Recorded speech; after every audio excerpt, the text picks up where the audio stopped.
I love talking about Russian music. It's my favorite, actually, Russian composers, Prokofiev and Shostakovich. I'm fascinated by poets such as Bloch, Yesenin, and especially by Mandelstam. There was that brief moment when, certainly for us in Britain, our awareness of what was going on in Russia became greater. When some of the poetry started to come through, Akhmatova was given her doctorate at Oxford. Shostakovich came to the Edinburgh Festival, and I still listen to that performance of the Fourth Symphony that came out then. And generally Britain was more open to Europe generally. It wasn't just Russia. It was to the continent. Britain opened out a great deal then. I mean, what I've got out of it so far has been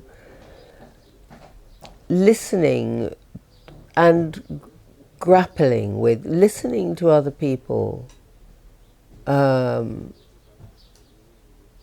know, whose knowledge is greater than mine, grappling with what I don't know, and trying to and also trying to express what I think I do vaguely know, and also to give voice to these writers. Actually, I mean, that's really what I would see my function as, to read them. For them, you know, poetry lives when it's heard. So I've learned a great deal, and I think that's what's exciting. You know, the fact that I suppose, yeah, I realise how often, you know, I can skate on the surface of something unless I'm really forced to examine it, and that's been a huge pleasure. It's actually my second attempt. I already tried to establish something like this in Germany about 20 years ago, and it was nice. It was a good opportunity to bring people together to learn something new. So when I moved to England, to London, about 2 years ago, I decided to start it anew, to bring cultures together, to try to understand my own multicultural life, and to try to learn something from the other people. I think on one hand I always felt a little bit out of sync with my surrounding, but quite comfortable with it too. So I always felt like studying something which made me feel that I'm not quite where I am. And I think this natural displacement was, well, somehow just felt very natural. So I think that it felt great to read, let's say, Western literature in Russia, and then when you're elsewhere, you just suddenly start reading something else. But I think, well, it probably did start with Nabokov and this idea that you can create those separate worlds that can somehow be put together. And I guess the question that still seems very pertinent to me is how you connect them, both in terms of language and culture. And I think this quest is almost semi-religious, because in the absence of very firm religious practice, I think, well, for me it was a personal quest of how you actually negotiate these different visions from two different worlds, both, well, purely in technical linguistic terms, and how you can kind of be true to yourself while not quite belonging probably fully to either realm. Your route in is either through a book or something, and I think that probably through Russian novels. And then I was also interested, I've always been very interested in how people behave when they live in very difficult circumstances, whether that be, you know, under a dictatorship or whatever. So I suppose I became interested in Russian people. It must have been 25 years ago I started reading, for some reason I started reading Marina Tsvetaeva, but of course I was reading it in English. So everything I was very aware of the fact that it was in translation. And then I I got to know Joseph Brodsky. I was working in New York, and I read some of his essays, and I was in an incredibly successful play, and I can remember I was talking to one of the actors, and he said something like, well, you know, invite him to the show, and so I did. And our conversations would range around Russian literature, whether it was some of the a lot of Russian poetry in translation is difficult because particularly the 20th century is codified. You know, you think of Anna Akhmatova, she is going to be referring to people I have no knowledge of. So that's also going to, you know, that's difficult. For example, take a Shostakovich biography. That's such a journey there because he lived in extremely hard times, being followed by ex-USSR governors, and it was just misunderstandings. But he created the best music of his career in that extremely hard times, which is great. I think it's all comes to the art basically. Every emotions, everything we have outside comes to our art. Postmodernism, although the term was invented by a poet whom I much admire, the great American Charles Olson, has come to mean everything and nothing.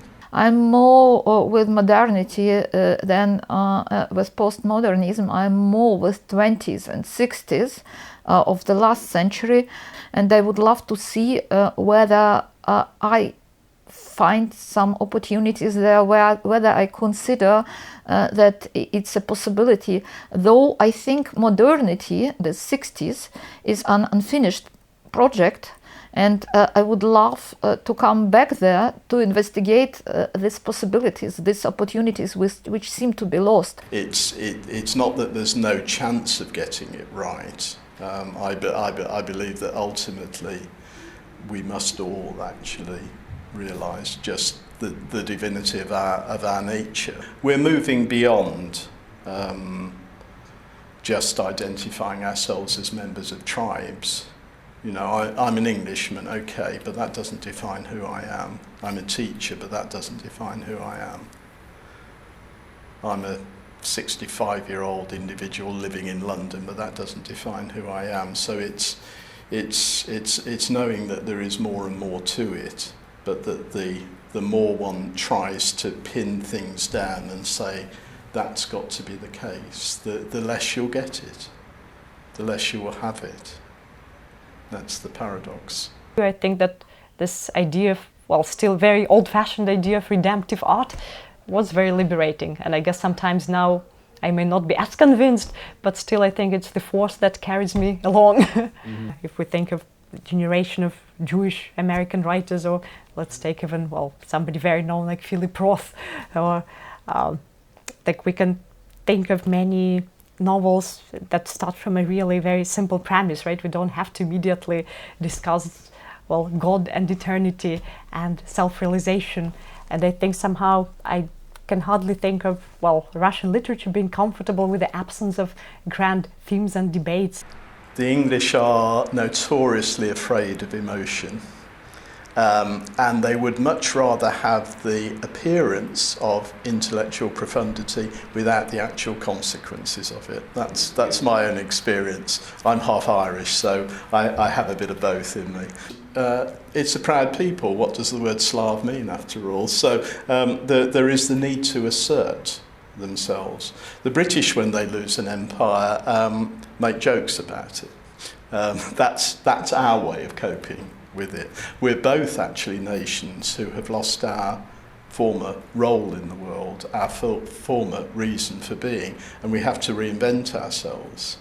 And that is very painful. So I suspect that for an English person to talk about the spiritual destiny of their nation is not a very meaningful question. For a Russian, it's the most meaningful question of all, perhaps, or for some Russians. But I do remember once coming across some Russian woman who had said, this was in some sort of article, and she said that she hated Chekhov because why didn't those stupid sisters go to Moscow if that was what they really wanted to do, and why didn't they just get on? Actually, the fact is that people don't. They get, they get stuck, and it comes down again. It's about failing to make choices, I suppose. You could well say, well, why the hell don't they? Why does everybody in Chekhov talk and not do? Why do you think? I think maybe it's a national characteristic, but I also think I think a lot of the time that is exactly what people do. They don't. Especially, I think, when we're very young, we still have this illusion of, well, all right, he did it brilliantly, perhaps I don't have the same creative means, but we are still capable of having this, I think, of conjuring up worlds that take us, well, a little bit like playing God, right? That it's still possible and we don't have to be really stuck in our current situation. So I think in London, once I started meeting many other Russians, I think I'm very eager to learn what is really happening with very, very contemporary authors, and I think I'm still just getting there. For me, it was, of course, a way to investigate my own life, because I moved from Russia when I was 30. I moved from Russia to Germany, spent there 23 years, and then moved to London and started my third life about 2 years ago.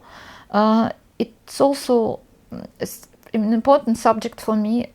Which role should nationality, language, all these things, what role should they play in our life? Whether you can make it your creative soil, or whether you can squeeze out of certain nationality some creative opportunities, or whether it's better to be nobody in the world of everything, having no restriction, like nationality, gender, and so on and so forth. It's two different possibilities. I want to investigate, to understand for myself which one gives which opportunity. And I want to investigate it through, as I said, different attitudes, thoughts, same things, these callings, like when you are in the wood and you are calling for somebody, ah-ooh, and somebody answer to you, ah-ooh, on the other language. It's exciting, isn't it? Wonderful and tragic moments, and it's actually so like black and white and never grey, really. And that's why the Russian particular music is so emotional, really. It makes you love, makes you hate, makes you dream, makes you very happy and very sad at the same time. It's incredible experience everybody have to go through. And I really call for everybody who doesn't like music, just try it. Just try to listen. My favorite actually would be Third Concerto by Rachmaninoff, the first movement. That's so wonderfully Russian.